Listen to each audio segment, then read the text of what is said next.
Wait till you see what's coming up now, dear. Welcome to the 1970s, the decade of danger. Extreme danger, where comedy roles for women amount to a violent slap in the face. No, I think I'll speak. When call love a duck means something else entirely. She does attempt to mate with me, and does actually have an animal orgasm, if that means anything to you. Where crime and punishment is more like S&M. Where holiday resorts give us good reason to wish we weren't there. You want to beat up your wife? Bring her here. It's perfectly legal at Sark, providing you don't draw blood. Where we entrust the nation's health and well-being to the hands of this woman. Clench, stretch, clench. I can't believe this. And where animal cruelty has the animals doing the cruelty. What? What did I just see? Were we all mad, reckless fools? Or was it all right in the 70s?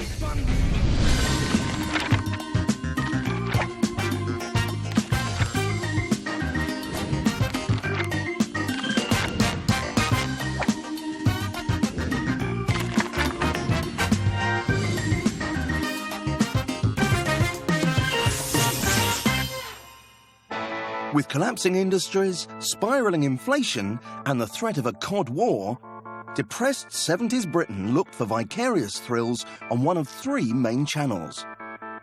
For escapism, we were enthralled by watching other people gamble with their lives and defy death. And television delivered this to the millions who wanted to live on the edge, at least the edge of their armchairs. Tonight, we're looking at Danger in the 70s. And by that we mean dangerous sports, lethal tools, and deadly performances. We mean the Lions. We're showing some incredible 70s telly to people who were making shows back then. Well, it still makes me laugh. I'm quite happy with that. Those who used to watch them, and those who weren't even born back then. We ask whether we should look back on this stuff with a sense of outrage... oh, crikey. ...or a sense of humour. I nearly laughed. There was danger in the 70s if you'd done something wrong. 4 out of 5 British schools still use corporal punishment. In many schools, it is an everyday event. In most parts of Britain, teachers can cane infants, girls and boys of all ages up to 18... and even the mentally and physically handicapped. In most areas, children can be beaten publicly in front of an audience of other boys and girls. It's just what happened. If you were naughty, you were hit. It was just accepted as part of the culture of punishment at schools, that you would get slippered or you would get the cane. Use of the cane and the strap remained legal in British schools throughout the 70s, but in the Isle of Man, it wasn't just the teachers administering corporal punishment. In 1972, a 15-year-old boy, Anthony Tyra, was found guilty of assaulting another boy in the Isle of Man. He was sentenced to 3 strokes of the birch, 3 strokes with an instrument like this. Banned in the UK since 1948, birching on the bare buttocks was still a threat to young males on the Isle of Man. Residents were indignant that this punishment was in danger of being abolished, in line with European human rights laws. This is such an important principle to us, the fact that we can lose our law and order, and we do consider that we will lose our law and order in the island if we lose the birch. Absolutely. We should definitely beat more children. Do you think it's a civilising thing that you have corporal punishment, that you inflict pain on other human beings? Do you think that's civilised? It's very deserved punishment, and I think it's an excellent idea, and I think the removal of it would be absolutely disastrous. Parents ought to chastise their own children, I feel. I certainly chastised mine. I had a number of young ones, boys. I think I can inflict as much harm with my hand on my children's bottom as with this. Turn round, Rita. Go on, Wecker. Do you feel like it? Go on. Of course you don't. Enough. I mean, there's nothing. I don't know what all the fuss and bother's about. Actually, I find it strangely arousing. The real thing is not quite so cosy. In this way. Jeez. You got the other 5. Good Lord. Oh, he's got so much pent-up anger, hasn't he? He's got such an unhappy marriage. I'm assuming they are also at this point dunking witches, because that's the only explanation for this. A few whacks across the buttocks of this would soon straighten them out. There's a fine line between discipline and abuse, and I think this pole vaults over that line. I genuinely think I've just watched a video nasty. Built firm as barrel. The Ladies of Man took a hit when the birch was banned in 1976. Makes us free as thy sweet mountain air. But elsewhere in the British Isles, there were historic rights that continued on their merry way. In 1970, Nationwide's Bob Langley found that the tide of feminism had not yet washed ashore on the Channel Islands. Sark is more than just a retreat from the 20th century. It's also probably the last bastion of male supremacy. You want to beat up your wife? Bring her here. It's perfectly legal in Sark, providing you don't draw blood. Don't sound so bloody happy about it. Feel like sending her out to work and then living off her earnings? Well, that's legal too. And there's not a thing she can do about it. That is shocking, isn't it? Everything she owns becomes automatically his property. And if he leaves her, he can take the lot, lock, stock and barrel. I sat in on a meeting of a group of ladies who are spearheading a campaign to give the married women of Sark the same legal rights as their counterparts on the mainland. But what actual evidence do you have that women really do suffer in a practical sense? When did your husband last beat you up, for example? Oh, well, he hasn't yet, but I don't want to give him the chance. We don't get it changed before he does. No. But are you aware of any actual instances when women have suffered because of these laws? They'd be too frightened to say anything if it did happen, wouldn't they? So in she goes to take the marriage vows. Why would anybody get married on Sark? In a short while, she'll be out here again, smiling happily and contentedly. But she'd better make the most of it. It's just about the only privilege she'll have left. Awkward. But even on the mainland of mainstream television, wives had to know their place as the butt of the joke. Fellow talking to his mate, he said, I've had a lot of bad luck, he said, with marriage. He said, I wouldn't get married again. He said, I've been married twice. What a bad luck. He said, why? He said, well, first wife died eating poisoned mushrooms. What about your second wife? He says, fractured skull. He said, how was that? He said, she wouldn't eat your mushrooms. And talking of her indoors, this satirical goodies sketch pulled no punches at 7:10 in the evening. Likes one. Oh, it's not your machine. It's your powder. Here, you tried. New Low Suds mould. Oh, we should. No, I think I'll stick. New Low Suds mould is the best. Yes, it is. Oh, crikey. I thought the goodies were cheerful family fun.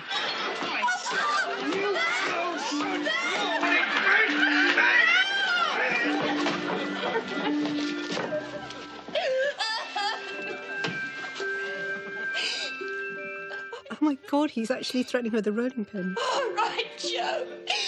It's the best. New Low Suds mould, or we send the boys round. Well, it still makes me laugh.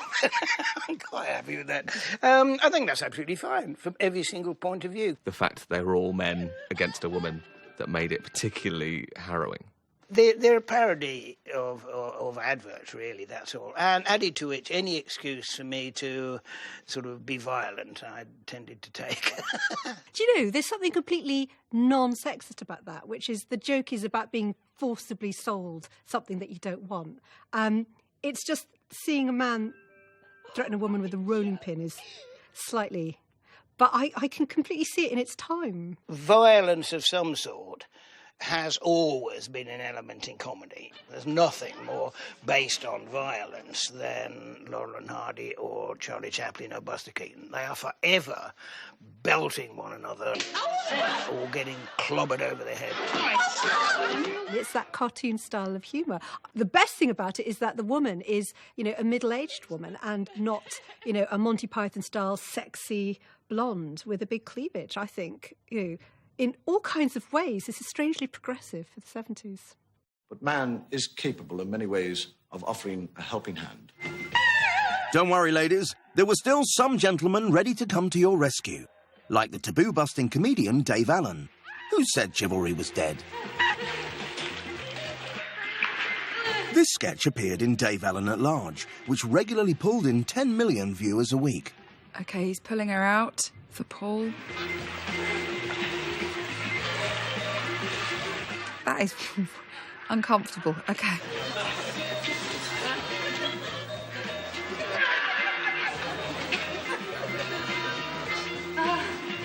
Now he's taking her into a cupboard.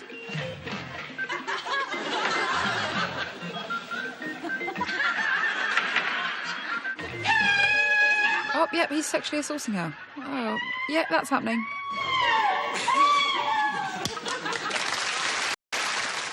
Didn't like the look of that much, did you?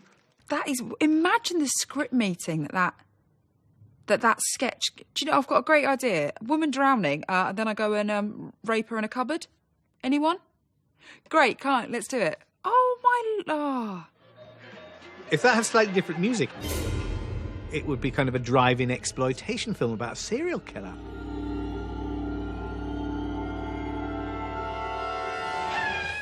Rape. Doesn't make me laugh very much. Still to come, more 70s danger.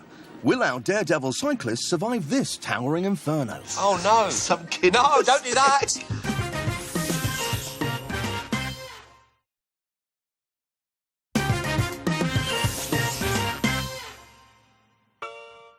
Welcome back to the 1970s, where things were dangerous. A hazardous decade for humans, it was even worse for our furry friends. With animal rights low on the agenda, we wanted wild creatures to dress like us, play like us, and sometimes even to, well, She does attempt to mate with me, and does actually have an animal orgasm, if that means anything to you. Does it? Yeah, it does, except I don't know how you would detect it in a duck. Oh, wouldn't you? No. Well, I can't explain that.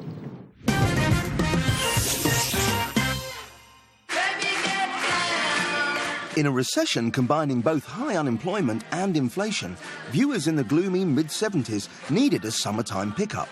Cue the BBC's primetime entertainment series, Seaside Special, whose roving cameras went all over the world looking for holiday fun. Blackpool, Great Yarmouth, and here in Monaco. Sorry, Scarborough. It's hoppies and rideable mules. The entertainment on offer drew on circus and fairground traditions. I say, let's humiliate the animals, chaps. In this Big Top Challenge, members of the public were encouraged to try climbing aboard bad-tempered mules without falling on their asses. I'm not happy with this at all, of course. I wouldn't be, would I? It's a cheap version, really, and a less violent version of a bullfight. People always say, oh, yeah, but it's the bloke who's getting hurt, isn't it? No, because he's got a choice. And the mule has not. If 70s television looks uncomfortable for the animals, it wasn't much better for the presenters. Guest host and DJ legend Tony Blackburn was invited to sing on the show, but maybe not to the audience he was expecting. I tell you what, shall we let the lions in? You ready? Yeah? Shall I just get out of the way? No, you just stick close to me. This was not rehearsed. They said it was probably best just to go ahead and do it. Not really coming out, are they? Good God. This was the most balmy thing I'd ever been asked to do. Tony had been asked to sing in front of the most savage panel of Saturday night judges ever assembled on television. Right, let's have some music, shall we? The lions have seemingly been placed on stools like a modern boy band. You really are.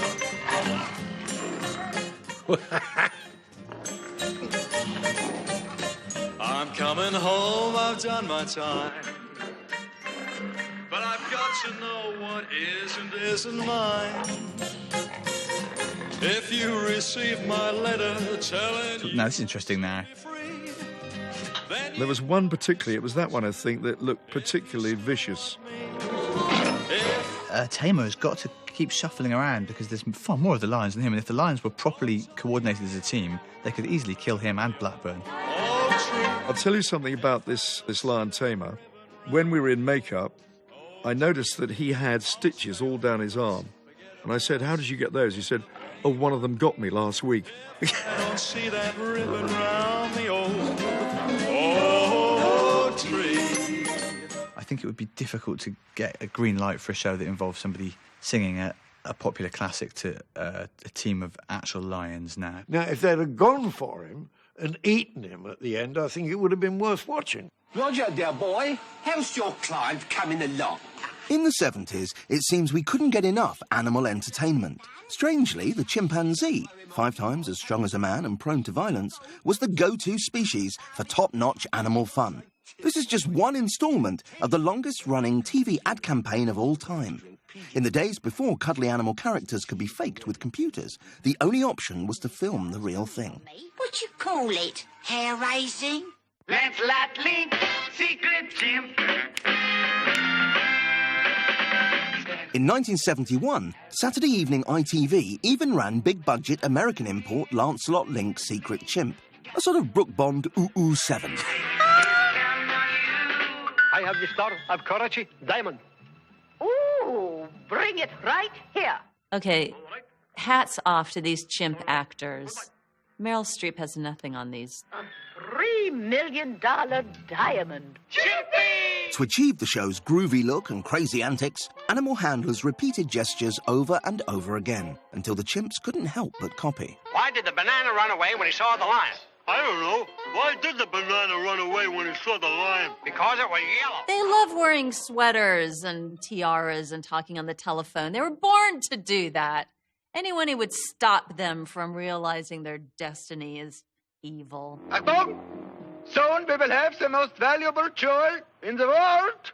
Oh, the famous star of Karachi Diamond. Maybe the trainer is making threatening gestures or holding their babies captive. I don't really know what animal cruelty is involved, but they looked happy. But they, it wouldn't have gotten made today, that's for sure. In the UK, the budgets and the animals were smaller. It's another warm summer's day.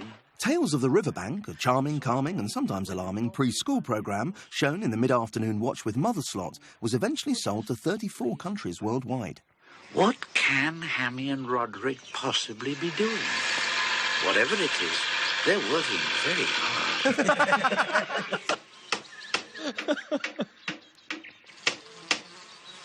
Attenborough would not approve of this. Why have you sellotaped a gerbil to a Black & Decker? That's illegal. You couldn't do it these days. They would say it was cruel to mice or something.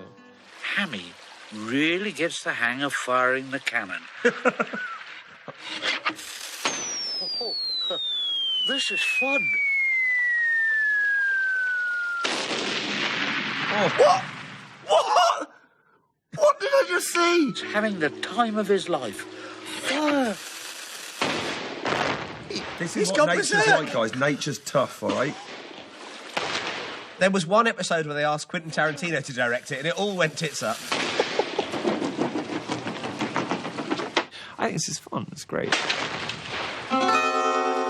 Now, Clarky, this is awful pest control. This has upset you, hasn't it? They killed the rat. You've got to kill some rats to make kids' TV. This man was safe.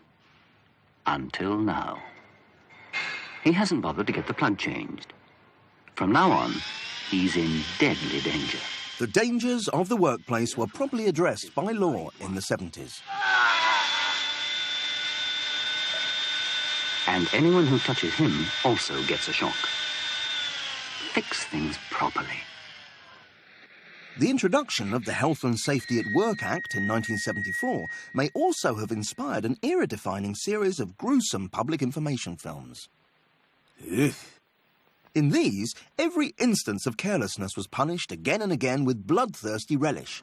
But in the entertainment industry, the safety catch was off. For instance, this is pensioner Carl Verlander walking a tightrope near Tower Bridge. Anyone spot a safety net? A harness? No? Terrifying, isn't it? No! How about finding somewhere with peace and quiet, such as the sky, to catch up on your music practice? Oh. He's playing the bagpipes.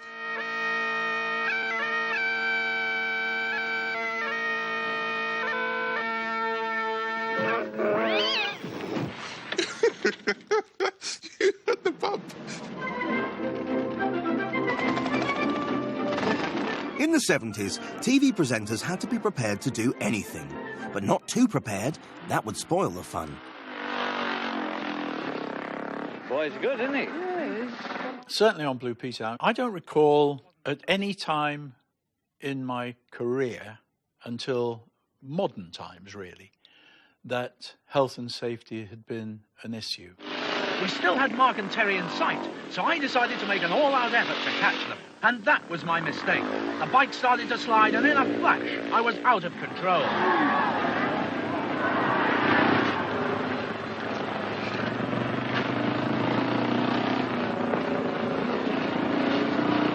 Johnny Noakes discovered the fact that neither he nor I nor any of us who took part in the show were insured.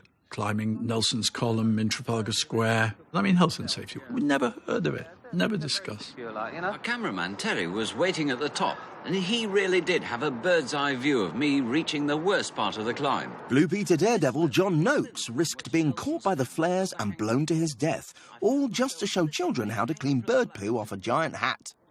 You told me there was overhang, but you didn't tell me it leant to one side.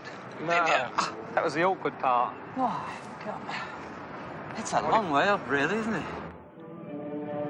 You'd think the whole nation was possessed by a spirit of danger. And this spirit was evil. Knievel. The American stunt cyclist tried to jump 13 London buses in front of 60,000 fans at Wembley Stadium. Darren, he is hurt. Oh, my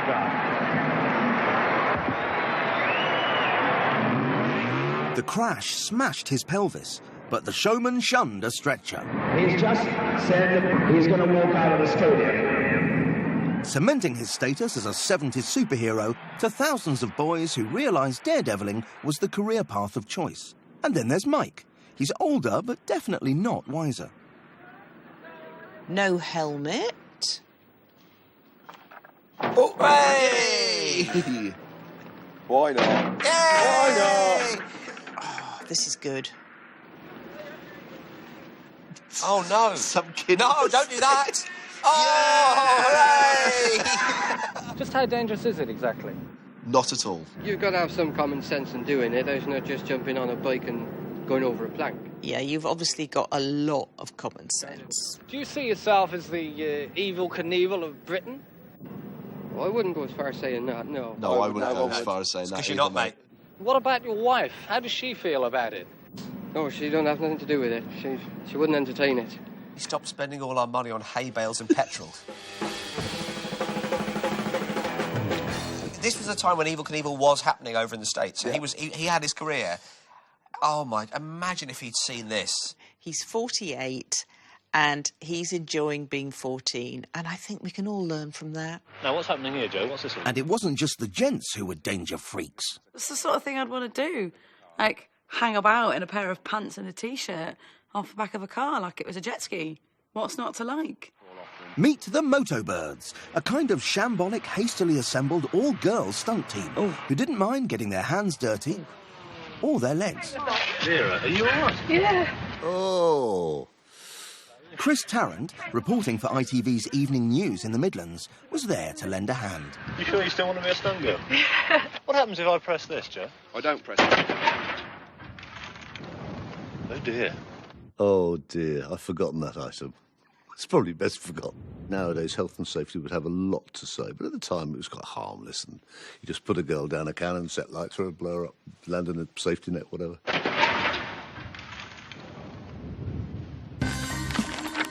Still to come, TV moments we'll never see repeated.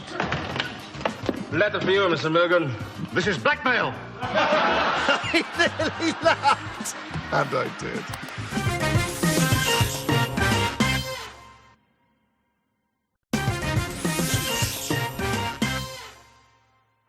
Welcome back to the 1970s, where we're flicking the V's at danger and running away.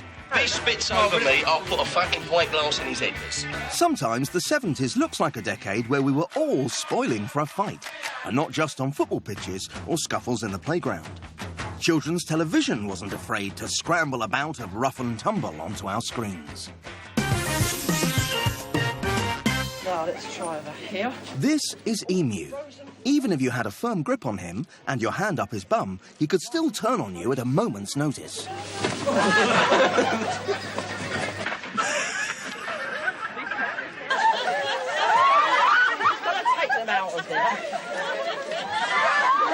It's amazing what you could get away with as a Yeah, I mean, he's personality. pecking at her face. And she's loving it. Stop it!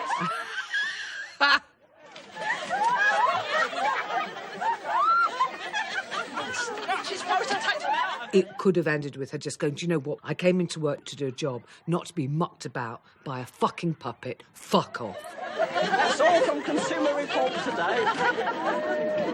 But was Emu the naughtiest puppet on TV? On the long-running preschool ATV series Pipkins, Hartley Hare took children into his confidence, despite resembling a terrifying haunted doormat. You can't just stuff roadkill. What is going on?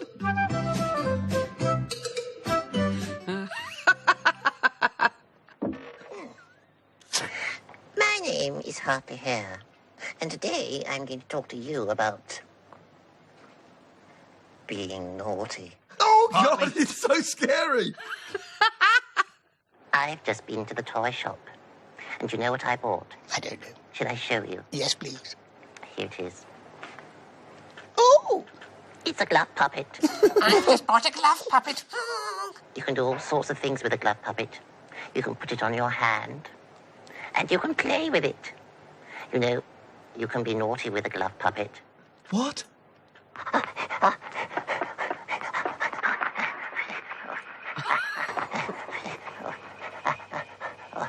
What are they doing? Deary me, Michael. We have been getting into lots of trouble, haven't we? Yes. Oh, my word. Tell me you're putting me on. I can't believe that actually happened. That can't be real. It can't be real. It's hard to use the word innuendo for that because it's not hidden at all, is it? It's all right there. Innuendo, there should be some sort of double meaning. We have been getting into lots of trouble, haven't we? Oh, we have been naughty, haven't we, Michael? Yes. Hang on a sec, that voice is too accurate. Well, I don't know what you mean. What were you doing in the 70s? I am the king. Ventriloquist Keith Harris was a regular guest on the Black and White Minstrel Show, but instead of the lovable Orville, he's working with a Muhammad Ali puppet on a Saturday night just after 8. Ain't that yet? I mean, they've made his eyes like those rolling eyes that was in all those movies, The Token Black. I've made a lot of money by fighting funny. Now my wives want their share, they all want their alimony. Actually, I'll tell you what, look, have you any advice now for the up-and-coming British fighters? Yes, sir, I sure have you? Yes. What a great Ali accent, really, is it? This is the advice that all mothers give to their children. What's that? Stay away from dark alleys. Yeah. That's really bad. Oh, my God. Well, miss. Oh. Well, you wouldn't be able to get away with that these days. Not at all. In 70s Britain, ethnic minorities were more visible than ever before, though not universally welcomed. Support was increasing for the far-right National Front Party. Do you think that you're going to see the day when the National Front forms a government in this country? I don't just think, I'm sure of it. By the 1979 general election, they had enough candidates to qualify for their first ever TV party political broadcast. The next election, there'll be more than... They lost their deposit in every seat, but programmes like World in Action thought the front substantial enough to probe their true intentions. Above the desk of one party official I spoke to was a map covered with crosses, which he said were the sites of proposed concentration camps. Jokes about how the Jews would feel when they were shoved into gas chambers, and what fun that the front would have when they were applying the final solution in Britain, like the Nazis had done in Germany. Television's own attitude to race has come under much greater scrutiny since our 70s attempts at portraying ethnic minorities. Certain comedy sketches and even complete programmes from 40 years ago have seldom been seen again.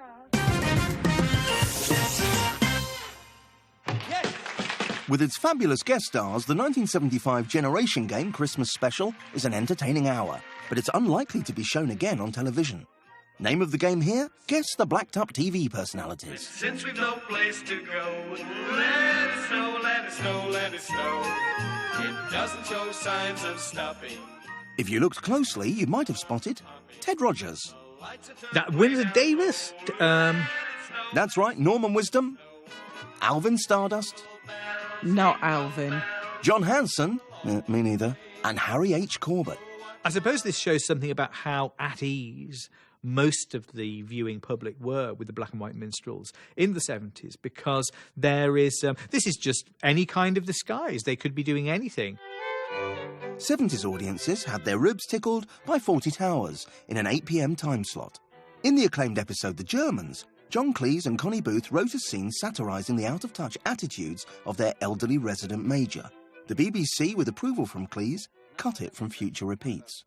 Strange creatures, women. Well, can't stand around all I day. knew one once. I must have been keen on her because I took her to see India. India? At the Oval. And the strange thing was that throughout the morning she kept referring to the Indians as niggers. No, I said.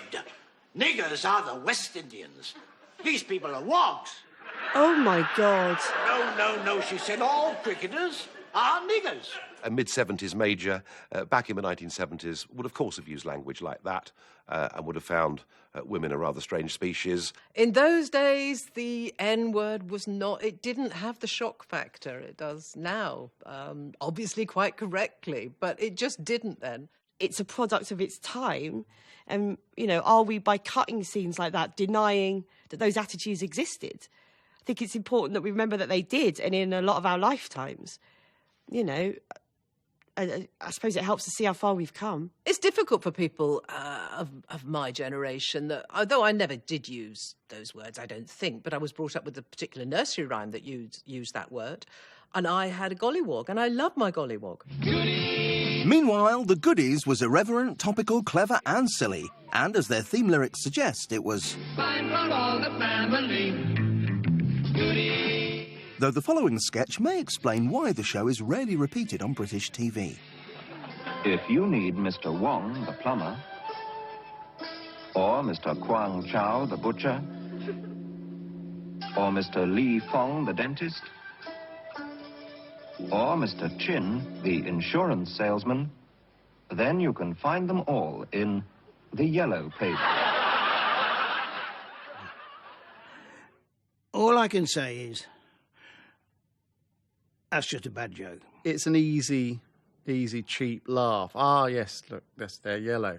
It's a pretty obvious joke that anyone could make, so not representative of what the Goodies could do with a good joke. And we're unlikely ever to see this Spike Milligan sketch again. Letter for you, Mr. Milligan. This is blackmail. I nearly laughed. And I did. Comedy was easier in the 70s, wasn't it?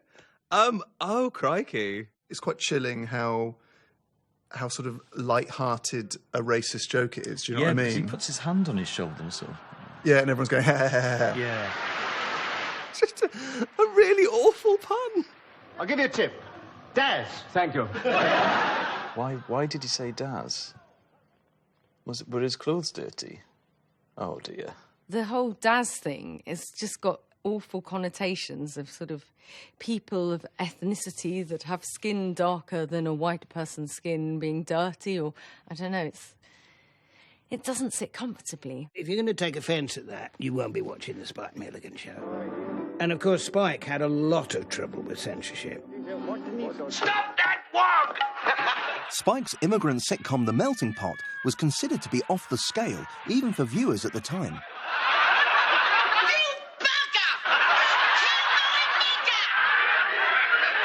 Sir, who has killed a nigger? Arrest that man. I sold him a pair of shoes he hasn't given Well, Okay. okay. Okay. Are you sure we are showing the right thumb? This rather singular series opens with Spike Milligan and John Bird playing two hapless illegal immigrants who arrive in London and check into a multiracial guest house. And a wrinkle over care.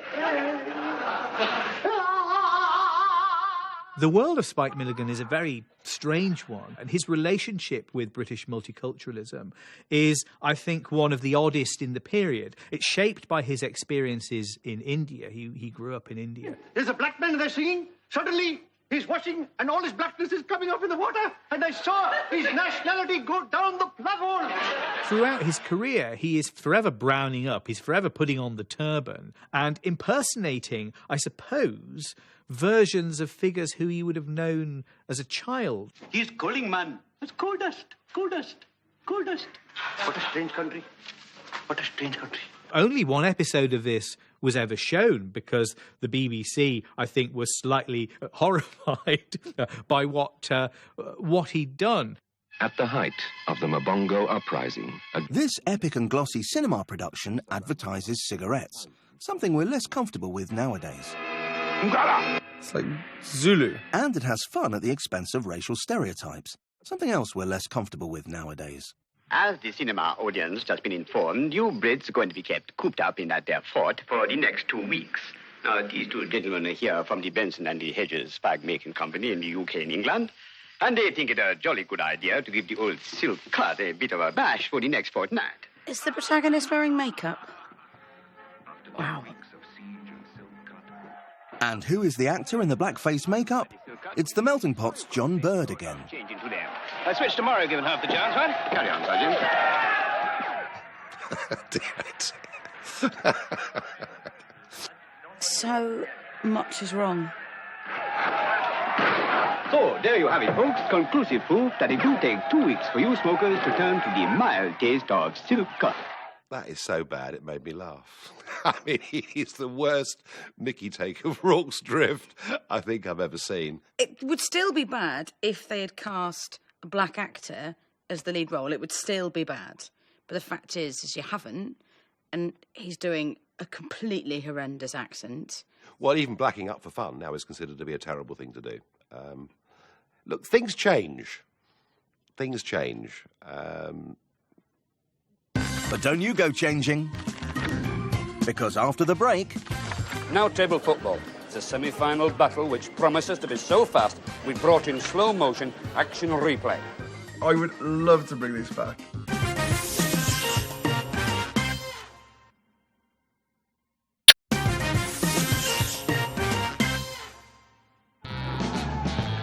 Welcome back to the 1970s, where dangers lurked everywhere. Having borrowed nearly $4 billion from the IMF, even the economy was rubbish. Coal workers were on strike, and to conserve energy, the government imposed blackouts and a 3-day working week, which meant there was less to do and more time to do it in. But how were we going to keep ourselves amused? The first place a 70s man would go, where there was plenty to occupy his time. Table football, darts, bar billiards, and if you were feeling energetic, Shove-Apney. Yorkshire TV's The Indoor League covered all these sports on Thursday early evenings from 1973 to 1978. It made stars of men and, yes, women who, well, wouldn't have become stars any other way. Yes, that's still just a massive midriff. Graham, there he is. Oh, look at this arm wrestling on the telly. It was a golden age. Amen to Amon. Your host, cricket legend and autocue genius, Fred Truman. So Des Stab adds another famous scalp to his belt. That's Lego hair, if ever I saw it. You'll need to keep your eyeballs peeled to live with the action in today's Indoor League. Why has she got nipples out behind him? It was a different time. Let's look at a young lad set in the depths, popular from the potteries of Staffordshire to the chip shops of Barnsley. He needs this one badly. This is great. I would love to bring this back.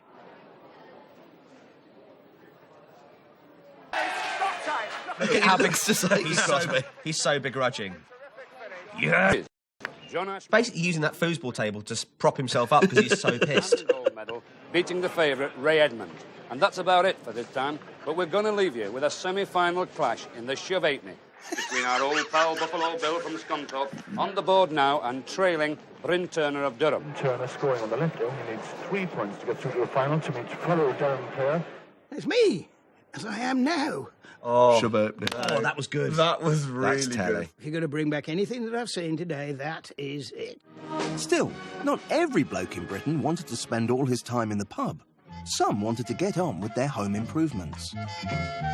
What to do with wallpaper? That's quite simple, isn't it? Don't you just pop it on a wall? In Yorkshire TV's Toolbox, presenter Mike Smith offered us exceptional DIY advice at Sunday lunchtime, alongside his wife Jill. Hello again. Well, this week I'm just in the preparation of wallpapering, or getting ready to wallpaper. Now, this is the only time when I wear one of these, and this is an apron. And the only good thing, as far as I'm concerned, about an apron, it contains this lovely pocket. It's like a kangaroo pouch, which contains all sorts of goodies. Are you describing what a pocket is? Watching really tedious telly, there's obviously something quite calming about it. Maybe that's its purpose, to calm people the fuck down, stop them fighting in pubs. I'd love to show you something here, because lots of people don't realise what else you can do with wallpaper. This dress, this attractive dress what Jill is wearing, just show them. Now that is wallpaper. That's a joke. Lots of other things that it you like to name us to. Ah, well, if we're using wallpaper similar to one you put on the walls, a great idea is to cut out perhaps a circle or flowers and stick it on a lampshade. Let the natural colour of the lampshade come through. Yeah, lampshade. That's Stupid item. You could cut out these patterns and stick one this side and one the other side to make an attractive hanging mobile. An attractive hanging mobile. And you can use this vinyl wallpaper. Just tap in her like she's a... mobile. Yeah, a child's I wonder if they're still married. I do know some people who have wallpapered the television set.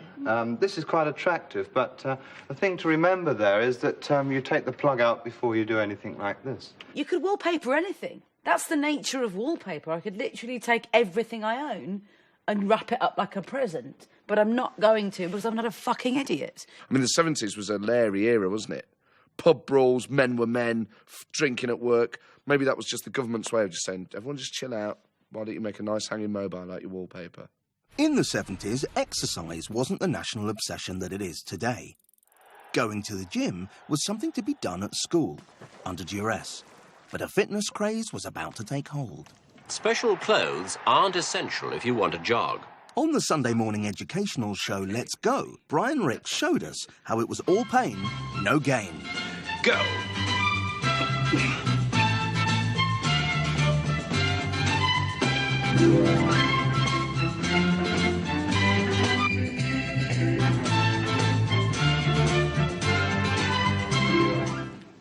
Fine.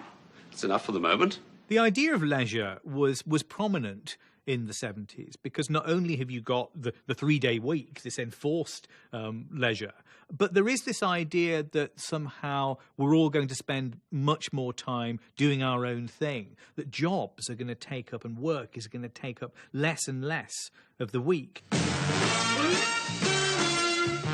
10 years before Jane Fonda's workout videos took the world by storm, Boomph with Becca, 10:45 a.m, BBC One, featured the Fanny Craddock of the fitness world, Sue Becker. Welcome to Boomph with Becca. Now, do you remember right at the beginning I said that we were going to do exercises for every part of the community? My dear, wait till you see what we've got here today. How drunk is she? We've got Philip, marvellous British Bobby, dear, salt of the earth. Say hello, Philip. Hello. Isn't he nice and tall? I think he's a bit shy. What's this woman taken? 44-year-old Becca's mission was to get the unemployed and the elderly off their arses and doing some exercise. You've got that married touch. Any exercise. I can't believe this. Sit down now. It's tum-tum times. Wait till you see what's coming up now, dears. Tum-tum time. Actually, I think all exercise is better. pissed in an orange leotard. You haven't even got off that chair yet. You are a disgrace. I'm just in shock. I mean, it's just so ghastly. I want some lovely bumpy music, Edwin. Oh, here we go. Come on, you got to flick with me, dears. Alternate fingers. Flick, flick, flick. That's it. Oh, you're... I can't watch you anymore. Clench, clench, stretch, clench, stretch. Because you see... What are they? What are they? She is great. Do you know why she's so great? Because she is pissed out of her head, and yet her balance is superb. I am going home to do this now. Every show ended with a kind of interpretive dance. For no immediately apparent reason. Is anybody getting turned on by this? Nope. Sadly, Bump with Becca had too short a run on the BBC. Possibly in 1972, Sue was just too different, or maybe she was just too ahead. Kind of innocence about it. Hit me with your rhythm stick. Well, the family's at odds this week here on 4 Who's Ready for War? There's still snow outside and Ted Danson's still got the best beard in television's history. Fargo, Monday at 10. TFI Fridays here next.